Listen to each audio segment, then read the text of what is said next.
Arpa radio की प्रस्तुति बर्फ के फूल ऑडियो कहानी संग्रह। लेखिका जया जादवानी।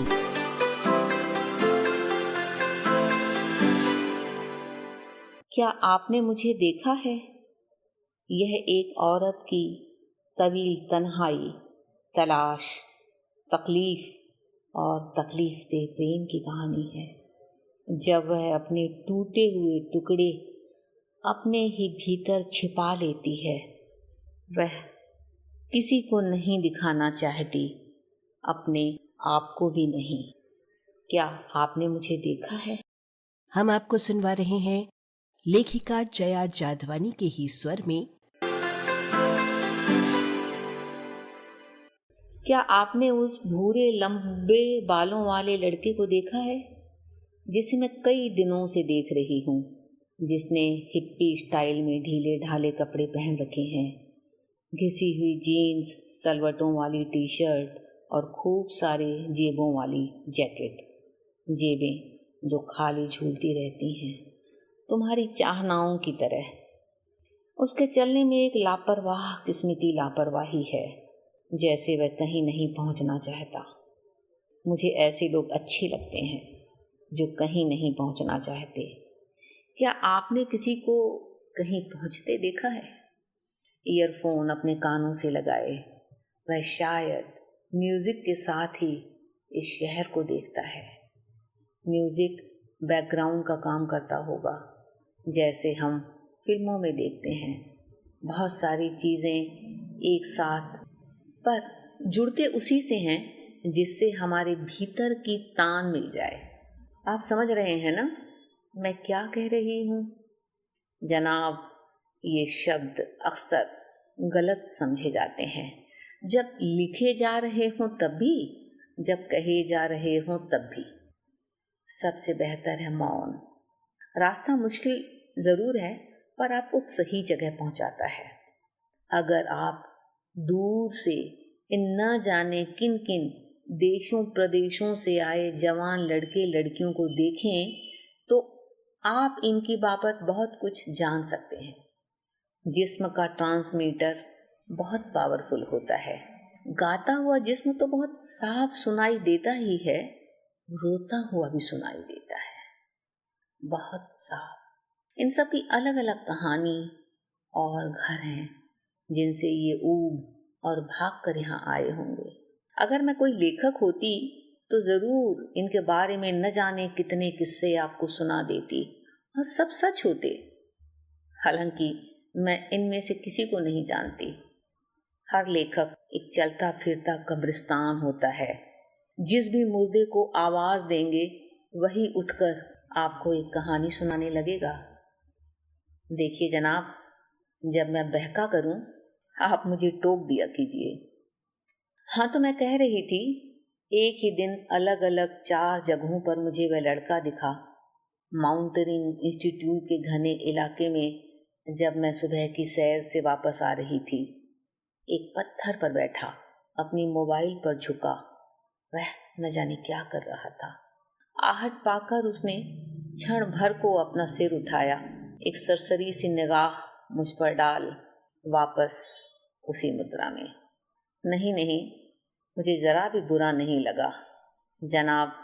अब मेरी उम्र कोई इस तरह की बातों से बुरा मानने की तो है नहीं। हालांकि न देखे जाने पर हर उम्र की औरत बुरा मानती है, और बड़ी उम्र की औरतें तो थक जाती होंगी अपनी तरफ किसी चाहना से भरी निगाह की प्रतीक्षा में, और उसी थकन में फिर वे गिर पड़ती होंगी अपने पति की उतनी ही व्यस्त और त्रस्त गोद में। आपने सूखी पत्तियां चबाते जानवरों को देखा होगा। जब हमारे जीवन में रस नहीं रहता, हम एक दूसरे को बिल्कुल इसी तरह चबाने लगते हैं। ये आनंद है जनाब, एक विभत्स आनंद, अपनी जरूरत भर पूरी कर लेने का। जानवरों से ऊपर उठने के पश्चात भी जब जब मनुष्य उनके लेवल पर आया है इसी विभत्स आनंद को जीने। पर इस बात का यह अर्थ बिल्कुल न निकालिएगा कि अब मुझ में देखने को कुछ नहीं बचा। जनाब, ये तो मेरी मुरव्वत है, आप एक बार मिलकर तो देखिए। सोचने लगेंगे काश मैं इसके साथ जरा सा चल पाता, जरा सा इसे छू पाता। खुद को तराशने का हुनर अगर बचपन में आपको किसी ने सिखाया ना हो तो बड़ी यातना सहने के बाद आता है। उसके बाद तो इससे बड़ी खुशी कोई नहीं। आप बड़े मजे से अपने साथ रह लेते हैं, जैसे मैं रह रही हूँ पिछले 35 सालों से, यह जानते और देखते हुए भी कि अभी भी न जाने कितनी आंखें और पैर मेरा पीछा कर रहे हैं। खैर, दूसरी बात, जब उस छोटी सी बेकरी में बैठी मैं अपनी गर्म पिज्जा का इंतजार कर रही थी, वह भी दूसरी मेज पर बैठा कांच के शोकेस में सजी ठंडी पेस्ट्रियों और केक को देख रहा था, जैसे कोई बच्चा देखता है। उसने एक मैंगो पेस्ट्री मंगवाई और खाने लगा। इस बार मैं उसे देर तक देखती रही थी। गेहूं रंगत वाला वह दुबला पतला हिप्पी सा दिखता लड़का मुझे रूठे हुए बच्चे सा ही तो लगा था, जिसका खिलौना किसी ने छिपा दिया हो सकता है जिसके साथ आया हो या आना चाहता हो वह किसी दूसरे के साथ चली गई हो। आजकल के लड़के लड़कियां एक दूसरे से बहुत जल्दी ऊब जाते हैं। उन्हें एक दूसरे के भीतर उतरने की जितनी जल्दी रहती है, बाहर आने की उससे भी ज्यादा। एक दूसरे को समझने की लंबी काली अंधेरी सुरंग, कितना भी धीरे चलो हर बार पैर फिसलता है। यह संसार का सबसे मुश्किल रास्ता है जनाब।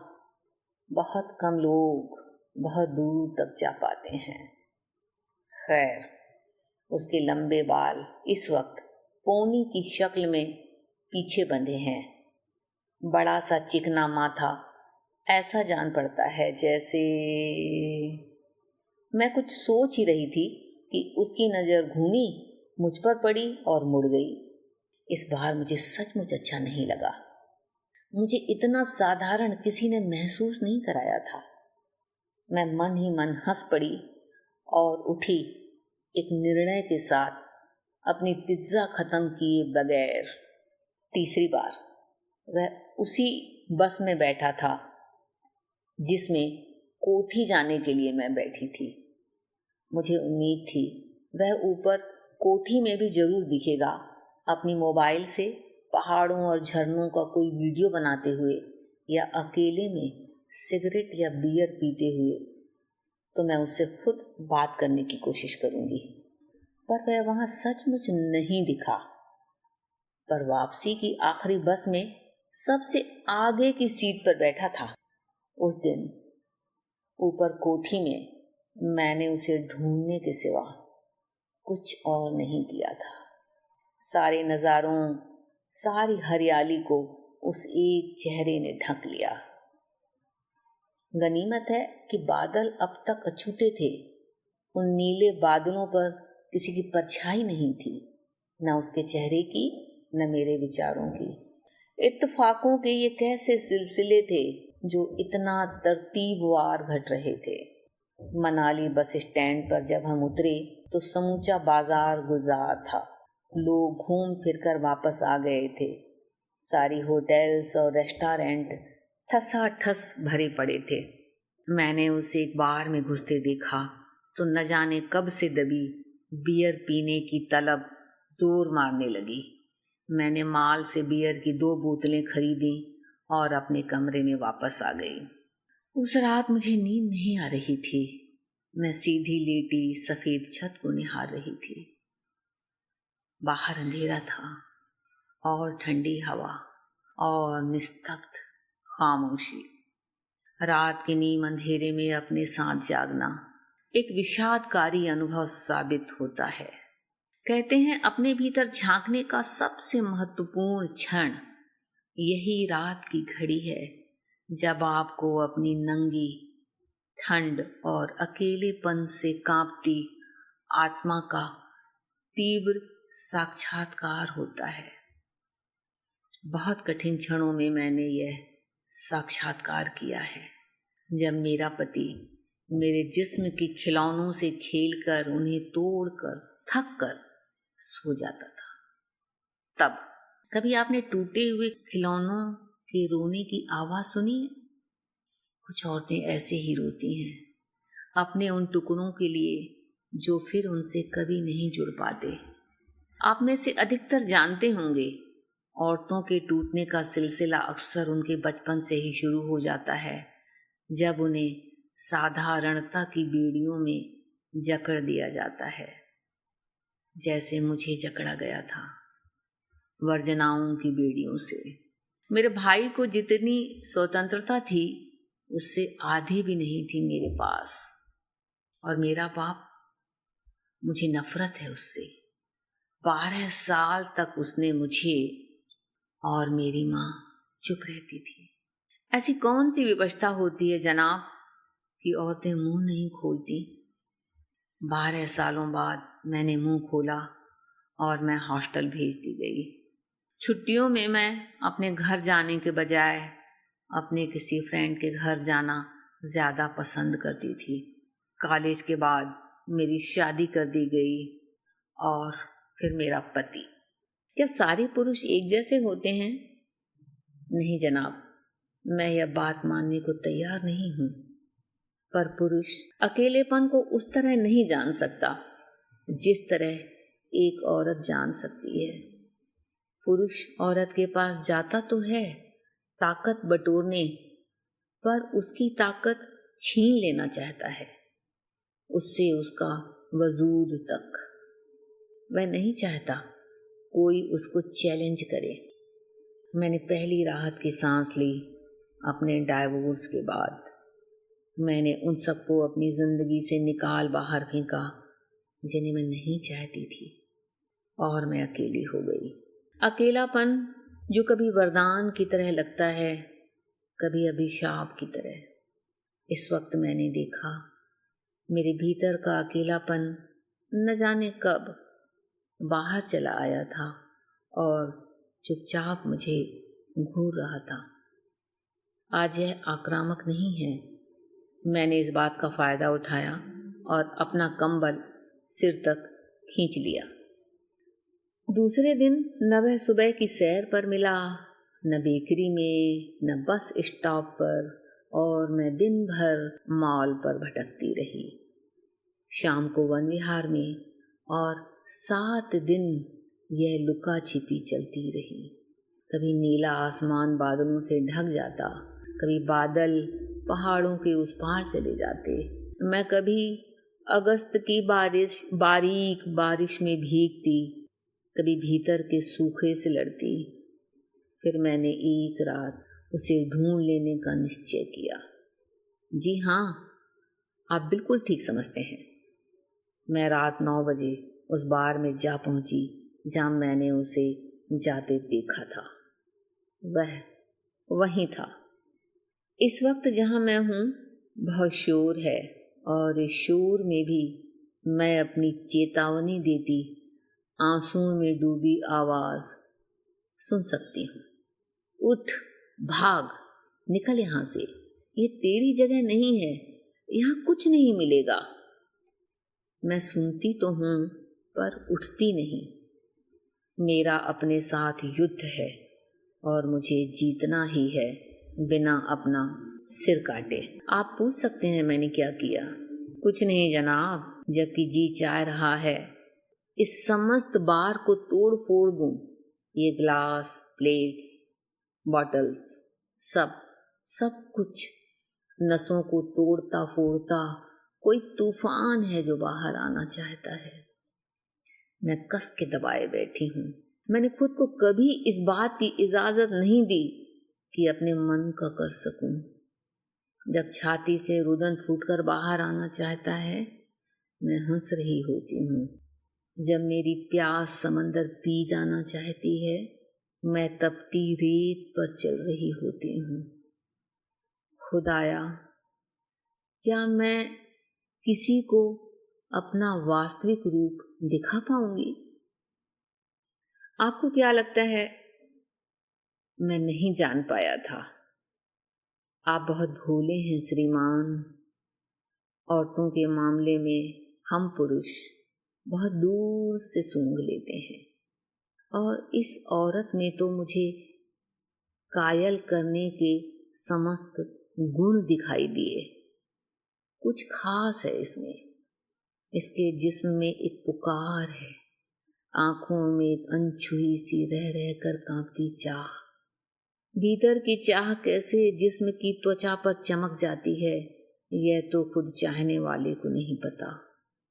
यह जब दूर तक पसरे पहाड़ों पर बिछी बर्फ की तस्वीरें ले रही थी अपनी मोबाइल से, मैं इसकी नाजुक उंगलियों और जीन्स और टॉप में फंसे तराशे जिस्म को देख रहा था। पहली नजर में ही पूरी की पूरी छाप मेरे भीतर उतर गई थी। हालांकि मैं न देखने का दिखावा करता रहा।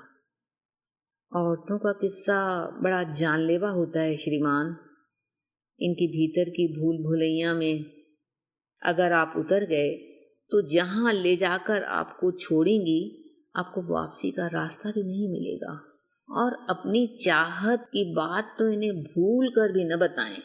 औरतें उन्हीं को ज्यादा पसंद करती हैं जो उन्हें पसंद नहीं करता। तभी तो सभी खलनायकों की ढेर सारी प्रेमिकाएं होती हैं। मैं भी यही चाहता हूँ श्रीमान, मेरी ढेर सारी प्रेमिकाएं हों, सब की सब मुझे पसंद करें, मेरी बात मानती रहें। आप जानते हैं ना श्रीमान, औरतें शासित होना पसंद करती हैं, कहें चाहे कुछ भी। बस आप में ये हुनर होना चाहिए। आप इन्हें अपने पीछे दौड़ाना चाहते हैं तो इनसे दूर रहिए, अपनी अकड़ में रहिए, जैसे मैं रहा। और देखिए कैसे आई है 7 दिनों के बाद आखिरकार। इन्हें मैन नहीं, बच्चा चाहिए। इन्हें मैन चाहिए, बच्चा नहीं। हालांकि मैं कोशिश करके भी उस तरह से खुरदुरा नहीं बन पाया, तभी तो श्रीमान लड़कियां मुझे छोड़कर चली जाती हैं। इस बार मैं बेहद सावधान रहा। मैं उस दिन कोठी में भी उससे छुपता फिर रहा था और फिर वापस आने पर इस बार में घुस आया था। वैसे भी मुझे कुछ दिनों के लिए एक अंग्रेज लड़की मिल गई थी और मेरी रातें बड़े मजे से गुजर रही थीं। क्या कहा? मैं झूठ बोल रहा हूँ? नहीं श्रीमान, दरअसल मुझे जल्द हासिल होने वाली औरतों से नफरत है। पर यह भी सच है कि ये आपको वहां तक ले जाती हैं जहां आप इनके बिना नहीं पहुंच सकते। वर्जनाओं और डरों से दूर इनके सामने आपको वे कपड़े पहनने की कोई जरूरत नहीं है जो आप हर वक्त पहने रहते हैं। आप नंग धड़ंग इनके सामने विचर सकते हैं। कपड़े गिराते ही आप में से बहुत कुछ गिर जाता है और आप फूल से हल्के हो जाते हैं। और श्रीमान, सच तो यह है, कोई औरत बाजारू नहीं होती। हम ही साले उसे बाजार में खड़ा कर देते हैं अपने लिए, एक घर में, एक बाजार में। पर श्रीमान, ये मामले इतने दो टूक नहीं होते कि आप कह कर समझा सकें। मैंने अपने पापा को देखा है, जब वे छिप छिप कर नंगी औरतों की तस्वीरें देखते हैं, मुझे दया आती है उन पर। जब उन्हें 10 रोटियों की भूख होती है, 2 रोटियां मिलती हैं उन्हें, और सालों बाद इस तरह के लोग एक लंबी भूख बनकर रह जाते हैं।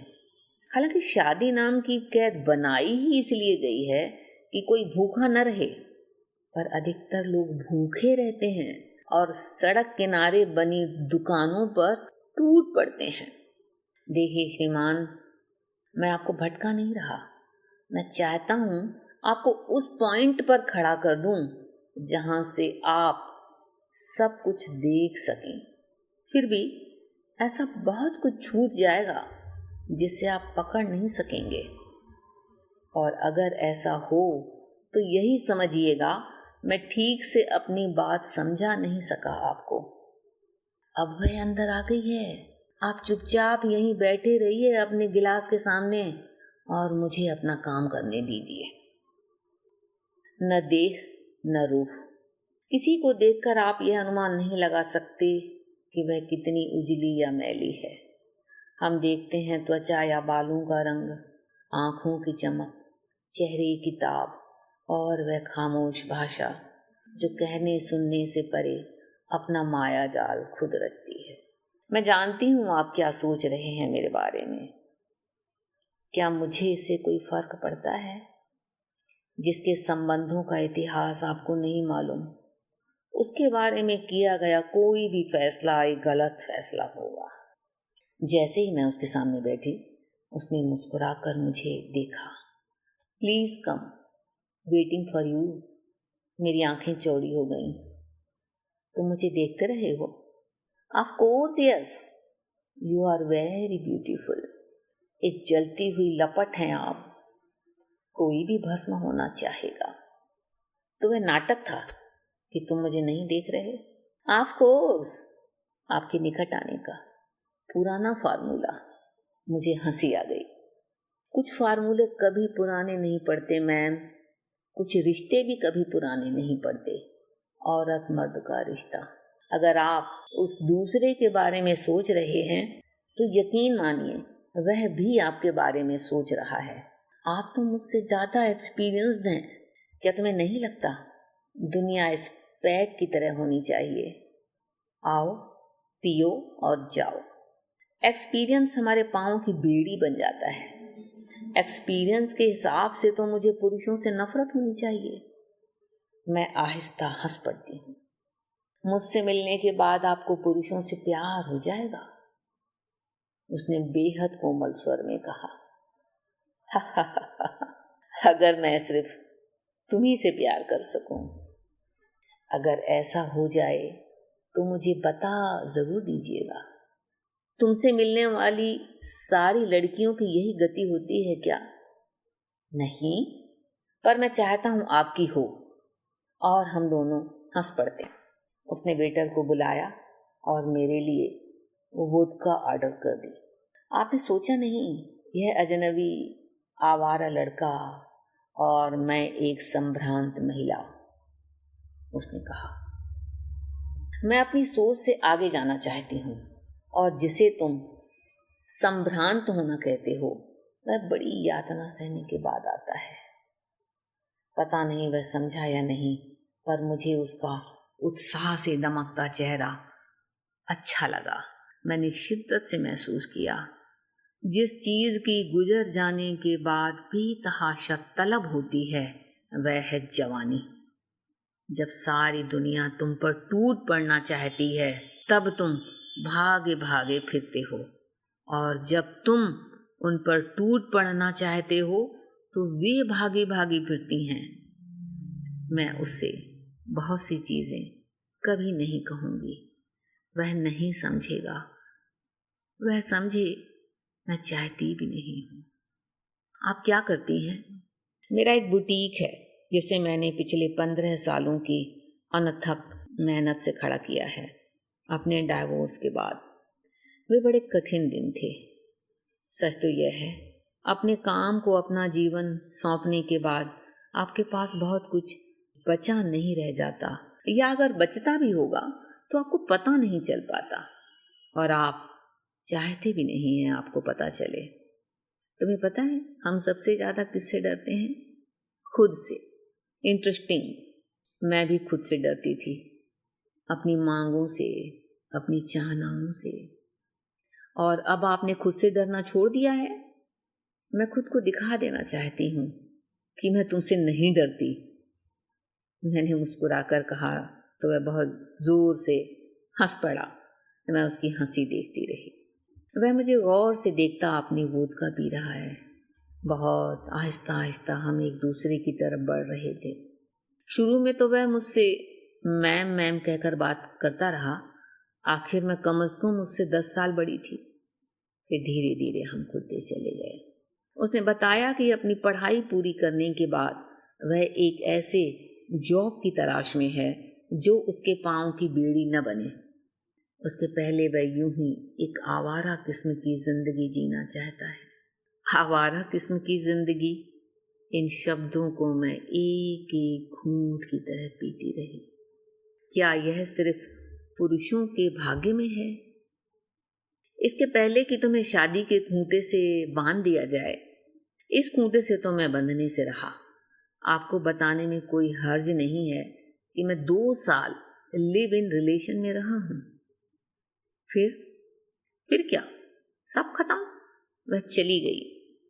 उसका एहसान मानो कि वक्त रहते उसने तुम्हें छोड़ दिया और अब तुम दोनों स्वतंत्र हो। आप मुझे मेरे गिल्ट से निकाल रही हैं। एक बात अच्छी तरह समझ लो, ऐसा कोई नहीं जो अनंत काल तक आपके साथ चलने को राजी हो सके। ऐसी मांग, ऐसी चाह ही पागलपन है। लोग आते हैं, अपना रोल प्ले कर चले जाते हैं। हम क्यों उन्हें रोक कर रखना चाहते हैं, उनका और अपना जीवन नरक बनाने के लिए? और फिर हर दोस्त हमारे अंदर एक नया संसार पैदा करता है। यह संसार हम में ही छुपा रहता है जब तक वह आकर इसे अनावृत नहीं कर देता। इस तरह तो आपके भीतर बहुत से संसार अनावृत हो गए होंगे और बहुत से अभी नहीं हुए हैं।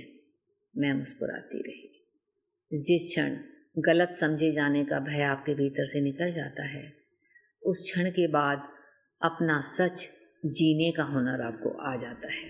वह ध्यान से सुन रहा है। उसकी आंखें सिकुड़ गई हैं। पता नहीं कितना समझा। तो आपने किसी को रोकने की कोशिश नहीं की? नहीं, सब चले गए, क्योंकि सब चले जाते हैं। 2 पैग के बाद मैं खुलती चली गई। शराब कुछ देर के लिए जिंदगी के मामूली मसलों से तुम्हें बहुत ऊपर उठा देती है, खुद से ऊपर उठा देती है। पिछले कुछ सालों से वक्त का गुजरते जाना मैं बिल्कुल साफ साफ महसूस कर पा रही हूँ।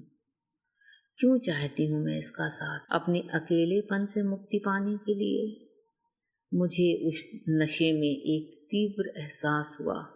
पिछले न जाने कितने सालों से मैं अपनी स्वतंत्रता में भी अकेलेपन की पीड़ा भोग रही हूँ। हम स्त्रियों का जीवन एक अजीब सी दुश्चिंतता और डर में बीतता है। डर असुरक्षा का, लोगों का, भूत भविष्य का, पुरुषों का, और इस बात का कि ये डर कोई देख न ले। हम अपने मन का नहीं जी पाते तो सोचते हैं क्यों नहीं, जी लेते हैं तो सोचते हैं क्यों। आप कहेंगे बेवकूफ औरत। जरूर कहिए जनाब। ये हमें बहुत बाद में पता चलता है, एक लंबी उम्र गुजारने के बाद, कि दरअसल हम खुद पर बोझ हैं। हम खुद को किसी को दे देना चाहते हैं। क्या आपको लगता है अकेलेपन की पीड़ा से छुटकारा पाने का कोई दूसरा रास्ता भी है?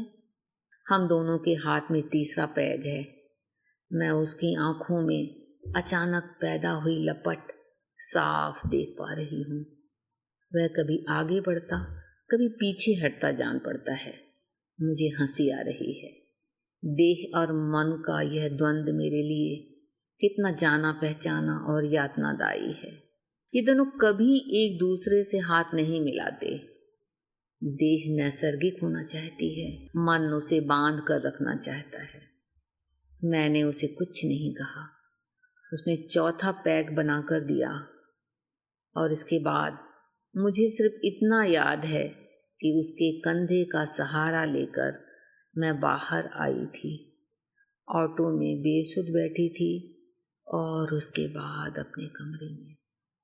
वह मेरे पास बैठा है, धीरे धीरे मुझे खोलता और खुलता, परत दर परत। तुम सोचते होगे ये औरत मेरे माँ के उम्र की है और शट अप, मैं इस तरह नहीं सोचता। Is it make any difference? It is. Listen, I want you, I need you, but you don't love me. You know, औरतें कभी बड़ी नहीं हो पाती, न कभी प्रैक्टिकल हो पाती हैं। तुम अभी भी इस शब्द के पीछे भाग रही हो। मेरी गर्लफ्रेंड भी मुझसे हमेशा यही पूछती थी, डू यू लव मी? मैं हमेशा कहता था यस, क्योंकि इसके अलावा कोई कुछ सुनना ही नहीं चाहता। कुछ शब्द बनाए ही गए हैं दूसरों को बेवकूफ बनाने के लिए। लव, गॉड, आस्था, विश्वास, ये शब्द सुनने में अच्छे लगते हैं, पर हकीकत से इनका कोई वास्ता नहीं होता। तुम इस उम्र में इतने प्रैक्टिकल कैसे हो? लड़कियां बना देती हैं, पर अफसोस वे खुद नहीं बन पाती। वह फिर हंसा। मुझ में आओ, हम एक सांस लेंगे और एक हो जाएंगे। आपको इतना और इस तरह का प्यार किसी ने नहीं किया होगा। You are thirsty water in me. तूफान हूं मैं, नष्ट हो जाऊंगा, नष्ट कर दूंगा। और वह मुझ पर टूट पड़ा। वह एक आदिम जिप्सी नृत्य था। वह जितनी बार मुझे पकड़ता, मैं छूट छूट जाती थी। मुझे वहां मत ढूंढो जहां मैं नहीं हूं। नाभि के नीचे नहीं, नाभि के ऊपर है रहस्य। पर्वतों के बीच उदित होता है वहीं सूर्य। आओ उसे देखें। उसके आने से आती है रीतिमा। समस्त कायनात खिल उठती है। आओ आकाश से इसे झपक लो, पी लो इसे। रुको रुको, सुनो, उड़ो ऊपर और ऊपर और ऊपर।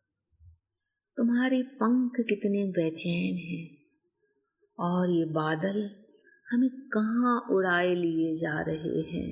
ये उड़ान, ओह, और ऊपर और ऊपर। इन बादलों के पार यह भूरा कोमल एहसास, ये हरे रंग। आओ, प्रकृति ने एक गीत गाया है, हम इस धुन पर नृत्य करें। ये फूल से हल्के पैर, मुझे उठा लो। ओह ओह ओह। आज आपके सामने मैं एक कन्फेशन करना चाहता हूँ। मैंने आपको बताया था ना, मुझे इस तरह की जल्द हासिल होने वाली औरतों से सख्त नफरत है। हालांकि जब मैं इससे मिला, यह मुझे बिल्कुल अलग लगी। आप जानते हैं ना, यह मेरे लिए पहली बार नहीं है, पर आज मैं भूल गया कि मैं कौन हूँ और क्या कर रहा हूँ। यह मुझे बहा ले गई। मैं समंदर में तैरने का अभ्यास कर रहा था। मुझे उस पार पहुंचना था जो न जाने कहाँ था। मुझे लगा मेरी नाव पलट गई है और मैं डूब रहा हूँ। वह डूबने का अद्भुत सुख, और फिर उस नाव के एक पट्टे को पकड़कर तैरते हुए ऊपर आना, निढाल जिस्म को किनारे पर ढहा देना। लहरों ने जब हमें किनारे पर फेंका, हम उसी तरह पड़े रहे, एक दूसरे में गुथे। इस रात के बाद हम अपनी अपनी दुनियाओं में वापस चले जाएंगे, पर मैं इसे कभी नहीं भूल पाऊंगा। मैं इससे वह सब नहीं कह पाया जो मैं कहना चाहता था, पर जो भी मैंने कहा वह चुपचाप सुनती रही और फिर सो गई। मैं उसे सोते हुए देख रहा हूँ। मैं उसकी नींद नहीं तोड़ना चाहता। कुछ देर बाद उसने आंखें खोली और मुझे देखा। उसकी आंखों में हैरानी उतर आई। मैं अब तक वहीं था। सुनो, मैंने उसे पुकारा। I love you really. सुनो, क्या तुम थोड़ा सा मुझे देख सके? उसकी वह आवाज मेरे आर पार निकल गई। दूसरे दिन मैंने आईने में खुद को देखा और हैरान रह गई। न जाने कितने बरस मेरे जिस्म से झर गए थे, शायद 10, शायद 20, मुझे सचमुच नहीं पता, पर मैं नई सी हो गई थी। नई सी नहीं, नई, मानो मैं अपनी बेटी हूं। और मैं पीड़ा और प्रसन्नता से पुलकित हो उठी। जानती हूं, आप दुनियादार लोगों को लगता है वक्त और परिस्थितियों के साथ औरत को खुद को मार देना चाहिए, और हम मार देते हैं क्योंकि आप लोग ऐसा चाहते हैं। एक बात बताइए, आप लोगों को औरत की स्वतंत्रता से इतना डर क्यों लगता है? हमें बांध नहीं पाते इसलिए? औरत को खुद को मारने की तरकीबें आप उन्हें उनके बचपन में ही सिखा देते हैं। मैंने भी मार दिया था खुद को अपने जाहिल पति से डाइवोर्स के बाद। फेंक दिया था खुद को खुद के अंदर।